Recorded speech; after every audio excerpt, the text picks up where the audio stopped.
उत्तर प्रदेश में हमारी सरकार ने स्वयं लखनऊ में बाबा साहब भीमराव अंबेडकर के नाम पर बाबा साहब अंबेडकर इंटरनेशनल सेंटर की स्थापना हम लोग कर रहे हैं। उत्तर प्रदेश के अंदर हर सरकारी कार्यालय में बाबा साहब भीमराव अंबेडकर का चित्र हमारी सरकार के समय, डबल इंजन की सरकार के समय लगे हैं।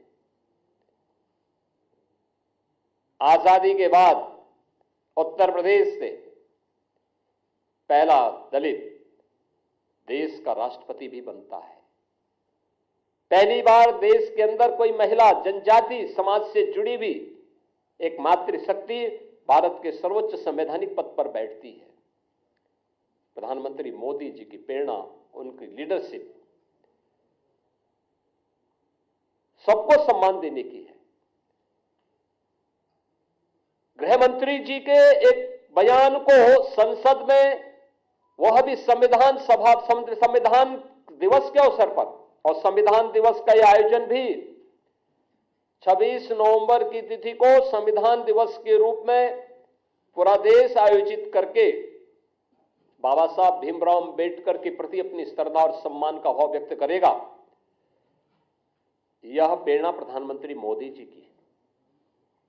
लगातार 2015 से संविधान दिवस के कार्यक्रम के साथ पूरा देश जुड़ता है। केवल मूल अधिकारों की ही नहीं, कर्तव्यों के बारे में भी जो प्रेरणा बाबा साहब भीमराव अंबेडकर की है, उससे पूरे प्रदेश को, पूरे देश को जोड़ने का कार्य प्रधानमंत्री मोदी जी का प्रयास कि बाबा साहब भीमराव अंबेडकर को सम्मान प्राप्त हो, हर स्तर पर सम्मान मिले।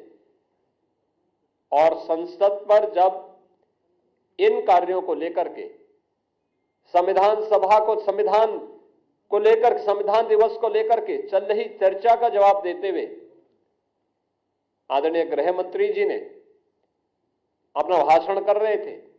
उनके भाषण के छोटे से अंश को लेकर के कैसे कांग्रेस, समाजवादी पार्टी इनके द्वारा एक वितंडावाद पैदा करने का प्रयास हुआ, कैसे इनके द्वारा गफलत पैदा और गलतफहमी पैदा करने का प्रयास हुआ। कांग्रेस हो या समाजवादी पार्टी, इनका यह आचरण उनकी विद्वेष भावना को प्रदर्शित करता है। इन लोगों के द्वारा बाबा साहब भीमराव अंबेडकर के प्रति जो शब्द कहे गए थे पूर्व में, कौन नहीं जानता। समाजवादी पार्टी सरकार के समय उनके एक मंत्री जो सुपर सीएम के रूप में काम करते थे प्रदेश में, उनके वो वक्तव्य जो बाबा साहब भीमराव अंबेडकर के प्रति उन्होंने किए थे, कौन नहीं जानता है। ये सभी, यही उनका वास्तविक आचरण था। और हम तो कांग्रेस के नेता राहुल जी से कहेंगे, देश की संसद में, संसद परिसर में सांसदों पर हमला हो, यह दृश्य भी देश ने देखा है। क्या यह आचरण उनका संवैधानिक माना जाएगा? क्या कांग्रेस पार्टी का यह आचरण संवैधानिक माना जाएगा? भारतीय जनता पार्टी के दो सांसद चोटिल होते हैं।